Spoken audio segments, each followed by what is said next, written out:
Barchaga xayrli kun. O'quvchilar uchun e-maktab tizimida onlayn CSB topshirish uchun nima qilish kerakligi bo'yicha sizga ma'lumot berib o'tamiz. Buning uchun bosh sahifada BSB CSBga tayyorlanish yoki demo versiyalar bo'limini bosing. Ekranning yuqorisida o'qituvchi tomonidan berilgan CSB degan joyda test qaysi fandan bo'lishi, qachon boshlanishi va soati yozilgan bo'ladi. Belgilangan vaqt bo'lganda onlayn boshlash tugmasini bosing. Sizni e-maktab smart platformasiga olib o'tadi va testni boshlashingiz mumkin bo'ladi. Testni boshlash uchun boshlash tugmasini bosing. Test haqidagi muhim narsalarni yodda tuting. Testda 3 ta sahifa bor. Barcha savollarni yechish uchun 60 daqiqa vaqt beriladi.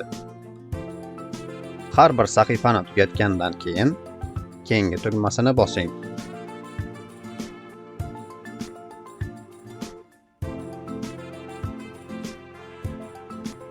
Oxirgi sahifani ham tugatgach, yakunlash tugmasini bosing.